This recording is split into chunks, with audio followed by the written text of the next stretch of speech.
अस्सलाम वालेकुम, नमस्कार, सत श्री अकाल एंड गुड इवनिंग। मैं हूं आरज़ू काज़मी और आप हमेशा की तरह से देख रहे हैं भेजा फ्राई। जी हाँ, भेजा फ्राई के नए एपिसोड के साथ हम हाजिर हैं और सबसे पहले आप सबसे रिक्वेस्ट है हमेशा की तरह कि प्लीज़ जिसने भी चैनल को सब्सक्राइब नहीं किया है प्लीज़ चैनल को सब्सक्राइब करना ना भूलिएगा। बात हम करेंगे सबसे पहले पीटीआई के चेयरमैन यानी कि इमरान खान साहब की। जी हाँ, इमरान खान साहब को जैसे कि आप सब जानते ही हैं कि अदालत ने उनको तोशाखाना केस में बरी कर दिया था यानी रिहा कर दिया था, लेकिन उनको साइफर केस में एक बार फिर अरेस्ट किया गया और अब इमरान खान साहब को 14 डेज के रिमांड पे पुलिस के हवाले कर दिया गया है, यानी कि 14 डेज और जो है वो इमरान खान साहब देसी घी में मटन और चिकन खा सकते हैं। बिल्कुल, और लग भी यही रहा था कि खान साहब कोई खास इंटरेस्टेड नहीं है बाहर आने में। उनके लॉयर का भी यही कहना है कि जी खान साहब 1000 साल तक जो है वो जेल में रहने को तैयार है। बहरहाल अब देखते हैं कि क्या होता है, इसलिए कि इमरान खान की जो सिस्टर हैं अलीमा खान, जिनके बारे में भी कहा जाता है कि जी उन्होंने सिलाई मशीन चला कर बिलियन ऑफ रुपीज या बिलियन ऑफ बल्कि बिलियन ऑफ डॉलर्स कमा लिए हैं। उनका भी यही कहना है कि जी बहुत गलत हुआ है और खान साहब को इस तरह से अरेस्ट नहीं किया जाना चाहिए था। बात हम करेंगे पाकिस्तान की एक बार फिर, और पहले आपने तो देखा ही था कि जी आटे की लाइन थी, एक लंबी लाइन अभी तक मौजूद है और पाकिस्तान में बहुत से लोग ऐसे हैं जिनको आटा जो है वो नहीं मिल रहा। बाकी तो आप जानते ही हैं कि इलेक्ट्रिसिटी के बिल और क्या कुछ लोगों को मुश्किल पड़ी हुई है, लेकिन साथ साथ अब ये बताया जा रहा है कि आटे के बाद एक बार चीनी यानी शुगर जो है उसका क्राइसिस आने वाला है और एकदम से शुगर की प्राइस में 120 रुपए का इजाफा किया गया है। और उसकी वजह ये बताई गई है कि जब शुगर थी कंट्री में, जिस वक्त शुगर के जो मालिकान थे, शुगर मिल्स के जो मालिकान थे, जो ओनर थे शुगर मिल्स के, उन्होंने सारी की सारी चीनी उठा के जी शुगर उठाकर जो है एक्सपोर्ट कर दी और इस तरह से पाकिस्तान में शॉर्टेज हो गई शुगर की। ये भी एक बहुत बड़ा माफिया है, ये शुगर इंडस्ट्री जो है पाकिस्तान की। ये भी चोर हैं, सबके सब चोर डाकू और ये माफिया है। इन्होंने खुद अपनी जान बूझकर इन्होंने प्लानिंग से जो है सारी शुगर जो थी वो एक्सपोर्ट कर दी और अब ये कहा जा रहा है कि जी शुगर को इंपोर्ट किया जाएगा। जी हाँ, और अगर शुगर को इंपोर्ट किया जाएगा तो यकीनन वो महंगी हो जाएगी और इसके लिए गवर्नमेंट ने बताया है कि जी 120 रुपए जो है इजाफा होगा, यानी कि चीनी की कीमत जो है 220 रुपए हो जाएगी और इस तरह से 100 रुपए वाली चीनी आपको 220 रुपए में पाकिस्तान में बड़े आराम से मिल जाएगी। और इसी किस्म के लोग यहाँ पे रहते हैं, इसी किस्म के चोर यहाँ पे रहते हैं और फिर कहते हैं पाकिस्तान तरक्की क्यों नहीं कर रहा। खैर, हम आगे बढ़ते हैं, हम आपको ये बताते चलें मोहम्मद बिन सलमान यानी कि एमबीएस जो हैं वो 10 सितंबर को जी पाकिस्तान आ रहे हैं 4 से 6 घंटे के विजिट पे। पता नहीं क्या काम है 4 से 6 घंटे में क्या कर लेंगे, लेकिन खैर 4 से 6 घंटे के लिए आ रहे हैं पाकिस्तान। 10 सितंबर को बताया गया है और अब जब वो आएंगे तो हम आपको बताएंगे कि आखिर करने क्या आए थे 4 6 घंटे के लिए। और उसके बाद वो जी पाकिस्तान के बाद वो भारत पहुंचेंगे जहां पर G20 की मीटिंग है और वहां पे वो शिरकत करेंगे। हमारे प्रेसिडेंट आरिफ अलवी साहब, जी हाँ, जो कि एक डेंटिस्ट भी हैं और आप सब जानते हैं कि बड़े जबरदस्त डेंटिस्ट हैं और बहुत से पॉलिटिशियन जो हैं वो ये भी कहते हैं कि इनको जो है अपना जो पढ़ाई लिखाई इन्होंने की है, अगर की है डेंटिस्ट की, तो वही करना चाहिए और हरगिज इनको जो है वो एज अ प्रेसिडेंट काम नहीं करना चाहिए। लेकिन खैर, हम इस वक्त आरिफ अलवी साहब की डिग्री को चैलेंज करने नहीं बैठे, हम ये बता रहे थे आरिफ अलवी साहब ने कहा है कि उनकी सैलरी एज अ प्रेसिडेंट 2 बार बढ़ाई जाए। जी हाँ, ये कहना है आरिफ अलवी साहब का कि उनकी सैलरी को एक बार नहीं 2 बार जो है बढ़ाया जाए और उसकी रीजन उन्होंने ये दी है कि जी 2021 में उनकी सैलरी नहीं बढ़ी, वो भी बढ़ाई जाए और उसके बाद 2023 में सैलरी नहीं बढ़ी, फिर बढ़ाई जाए। और इस तरह से आरिफ अलवी साहब हो या हमारे दूसरे पॉलिटिशियंस या लोग जिनके हाथ में पावर है, सब मजे करने में लगे हुए हैं। अगर कोई मुश्किल में है, कोई रो रहा है, कोई अपनी जाने दे रहा है, तो वो है जी आम पब्लिक। लेकिन हमारे पॉलिटिशियंस को जरा भी शर्म नहीं आ रही और वो पूरी ढिठाई से कह रहे हैं कि जी उनकी सैलरी को एक बार नहीं बल्कि 2 बार बढ़ा दिया जाए। अब देखते हैं कि इसके ऊपर क्या काम होता है, लेकिन साथ साथ हम आपको ये भी बता दें कि हमारे फौजी भी कम नहीं है। आप जानते हैं हमारे फौजियों को हर जगह पर है, यानी कि बॉर्डर के अलावा हर जगह पर है, चाहे वो हमारी सियासत हो यानी पॉलिटिक्स में भी हिस्सा लेते हैं, उसके साथ साथ जो है इकोनॉमी हो, चाहे फॉरेन पॉलिसी हो, चाहे कुछ भी हो रहा हो, हमारे यहाँ के फौजी आपको हर जगह नजर आएंगे। और इस तरह से एक सैलरी में इतनी सारी जॉब्स करते हुए या इतने सारे काम करते हुए आपको कहीं पे कोई नहीं मिलेगा जितना कि हमारी आर्मी करती है।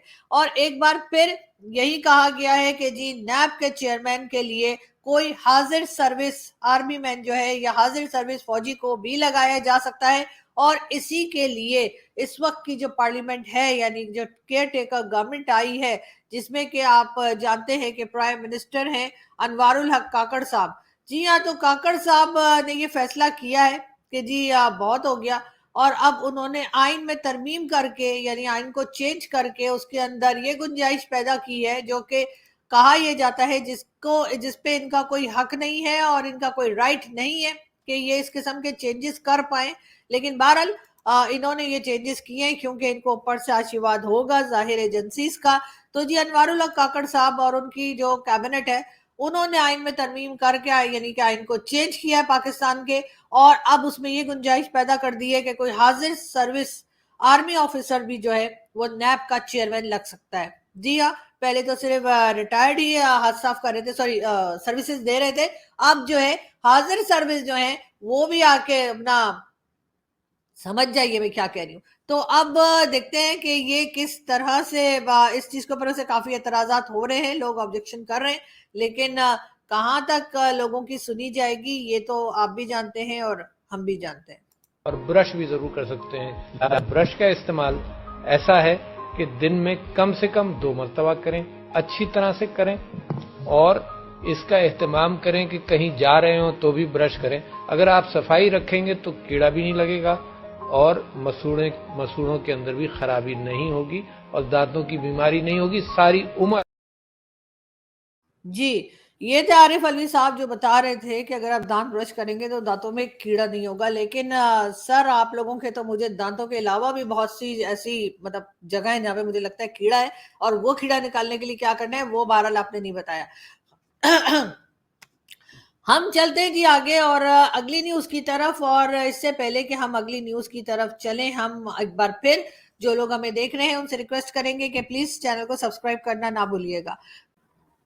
जी, तो बात हम कर रहे थे नई जो केयरटेकर गवर्नमेंट है पाकिस्तान की उसकी, और अनवारुल हक काकड़ साहब जो हैं आजकल प्राइम मिनिस्टर हैं, और उन्होंने जैसे मैंने आपको बताया कि आइन में चेंज किया है, और उसके बाद अब एक बार फिर हम ये देख रहे हैं कि हर तरफ एस्टैब्लिशमेंट और बोले तो फौज का ही राज है। और अब उन्होंने ये कर दिया है जैसे मैंने आपको पहले बताया कि जी आप कोई ना सिर्फ ये कि रिटायर्ड बल्कि हाजिर सर्विस फौजी भी नैप का चेयरमैन लग सकता है। यानी कि आप देख ही रहे हैं कि हर जगह पर ये लोग मौजूद है और उसके बाद कहते हैं कि जी हमें कुछ ना कहो। लेकिन खैर कहने वाले तो कहते हैं, और कहते बहुत से ऐसे लोग भी हैं जिनको मैं बहुत ज्यादा जिनके काम से मैं इम्प्रेस हूँ, जिनकी बातों से बहुत कुछ सीखने को मिला करता है।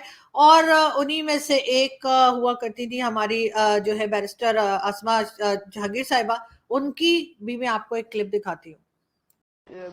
ट्रेटर के बच्चे कहते थे, मगर मुझे पता है कि फौजियों की साथ ये जो पॉलिसी है, फौजीज डफर्स हैं, डफर्स, ये आप समझ लीजिएगा, ये सियासी डफर्स हैं। अगर आप इनकी पॉलिसी पे चलेंगे जैसे आप चलते रहे हैं तो मुल्क जो है वो किसी जगह नहीं जाएगा। मुझे नहीं परवाह अमेरिका क्या सोचता है, अफ्रीका क्या सोचता है, मुझे ये परवाह है कि हमारे मुल्क के लोग इस फौज से बचें। आज इस फौज ने हमें इस जगह पे खड़ा कर दिया है जहां पे इन्होंने टेररिज्म हर गली और मोहल्ले में फैला दिया है। ये उसको सपोर्ट करते हैं, ये उसको इनकरेज करते हैं, और ये डिबेट को डिट्रैक्ट करते हैं। इनके ऊपर इन्होंने पूरी प्रोपेगेंडा मशीनरी डाली हुई है। ये हमारे आज, मैं सारे फौजियों को नहीं कहती हूं, मैं बेचारे आम जवानों को नहीं कहती हूं, मगर ये फौजी जर्नैल जो जाके सारा वक्त वहां पे गोल्फ खेलते हैं और गोल्फ खेल के और उसके बाद ठट्ठे मार के ये देखते हैं कि प्लॉट हमें कहां मिलेंगे। मुझे ये बताइए कि अब ये जो हुआ है कराची में, वहां पे शादी घर बना हुआ था, कभी ये सोचा है कि ऐसी सेंसिटिव जगह पे शादी घर बना हो? इन्होंने हमें सोचा है कि ये फौज ने हमें स्लेव्स बनाया हुआ है। ये वक्त आ गया है इनको कहने को कि प्लीज, ये हाथ जोड़ते हैं, बैरक्स में जाओ, हमारे बच्चों को यहां पे रहने दो। हम यहां पे खून खराबा नहीं चाहते। अगर आपको बहुत चाहिए सर पे कोई ताज, तो जाएं, जाके लड़के कोई जंग जीत के दिखाएं। आपने कारगिल किया, आपने वो लाइट इन्फेंट्री वाले लोगों को मारा। आपको आदत पड़ गई है कि आप छोटे छोटे मुल्क के बच्चों को अपने सामने लाके उनको ह्यूमन शील्ड्स बनाते हैं। ना आप लड़ने जोगे हैं, ना आप मुल्क चलाने जोगे हैं, ना आप कोई पॉलिसी सही बनाने जोगे हैं। आप कब्जा ग्रुप हैं, इस मुल्क का कब्जा ग्रुप है। और सियासतदानों को और हमें सबको जी, तो ये थी आसमा जहांगीर साहिबा, और इनकी बात सुनने के बाद मेरा ख्याल है कि मुझे कुछ और कहने की जरूरत नहीं है। जो सच्चाई है, जो कुछ हो रहा है पाकिस्तान में, वो सबके सामने है और किसी को इसके ऊपर कोई हैरान होने की भी जरूरत नहीं है कि क्या हो रहा है, कौन कर रहा है और क्यों सब कुछ चल रहा है इस तरह।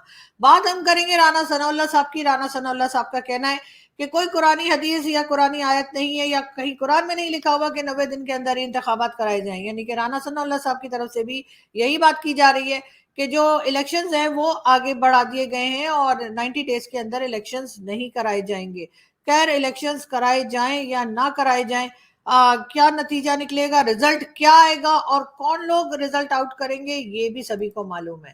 खैर, हम आगे बढ़ते हैं और हम आपको ये भी बताते चले कि जी यहाँ पर जो है ये भी बताया जा रहा है पाकिस्तान में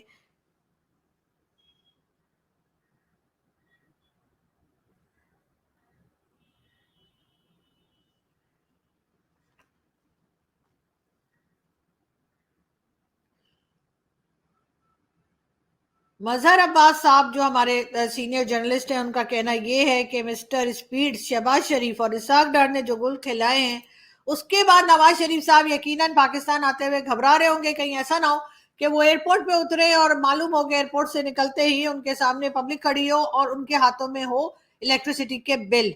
बहरहाल ये बात तो खैर सभी जानते हैं कि इलेक्ट्रिसिटी के बिल जो है बेतहाशा आ रहे हैं और लोग उस पर काफी परेशान हैं। बात हम करेंगे एक बार फिर भारत की और भारत के कश्मीर की। कश्मीर में जी हाँ, काफी एक्टिविटीज जारी हैं, जैसा कि हम देख ही रहे हैं कि वहां पे मिस वर्ल्ड का कंपटीशन जो है वो भी होने वाला है और बहुत ज्यादा टूरिस्ट भी आ रहे हैं। और पाकिस्तान को यकीनन इस बात पे घबरा जाना चाहिए, परेशान हो जाना चाहिए और बार बार कश्मीर का चूरन जो बेचा करते हैं, मेरा ख्याल है उसमें थोड़ा ब्रेक भी लगा देना चाहिए।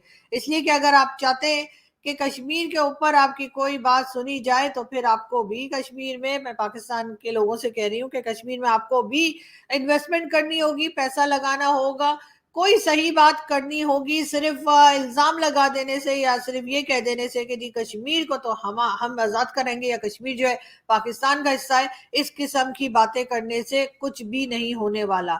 जैसा कि हम देख ही रहे हैं कि भारत किस तरह से आगे जा रहा है और ना सिर्फ आगे जा रहा है बल्कि कश्मीर में भी जिस तरह से डेवलपमेंट की जा रही है वो किसी से ढकी छुपी नहीं है। खैर, यहाँ पे हम देखते हैं एक वीडियो और फिर बात करते हैं। हथियार हैं और जो तरबियत याफ्ता हैं वो अपने आप को पाक फौज के हवाले कर दें। पाक फौज उनसे बेहतरीन काम ले लेगी। अल्लाह ना करे अगर किसी जगह से पाक फौज को पीछे हटना पड़ता है तो उस इलाके के, उस शहर के लोगों की जिम्मेदारी है कि भारतीय फौज के खिलाफ गुरिल्ला जंग का आगाज करें। इनको अपने घरों की छतों से, अपनी गलियों से, सड़कें ब्लॉक करें, उनकी मूवमेंट को रोकें, उनके ट्रकों को, गाड़ियों को चलने से रोकें, उन पर हमले करें और उनकी मूवमेंट की इत्तलाएं पाकिस्तान आर्मी को पहुंचाएं।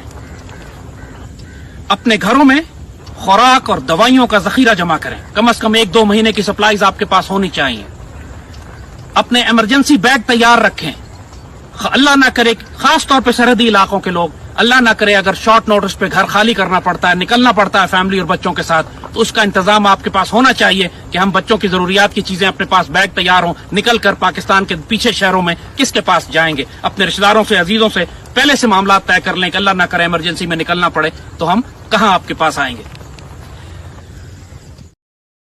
ये थे जी जैद आमिर साहब, जो अक्सर इसी किस्म की वीडियोस बनाते और अपलोड करते रहते हैं कि ऐसा लगता है कि शायद भारत के साथ कोई जंग होने वाली है, या हम जंग करने वाले हैं, या वो हमारी तरफ आने वाले हैं। कुछ ना कुछ इस किस्म की चीजें इनकी चलती ही रहती हैं। और आजकल तो ये वैसे भी अपनी जो उन्होंने लेटेस्ट चंद्रयान 3 की बात की है, उसके बाद से काफी ज्यादा जो है न्यूज के अंदर इन्हीं की बात की जा रही है। खैर, हम बढ़ते हैं आगे और हम आपको ये भी बताते चलें कि जी लाहौर में जो शाही किला है, उसमें जी रेनोवेशन चल रही थी बेसमेंट में, और उसकी दीवार गिर जाने से वहां पर मौजूद 3 मजदूर जो है वो जख्मी हो गए और एक जो है उसकी डेथ हो गई है।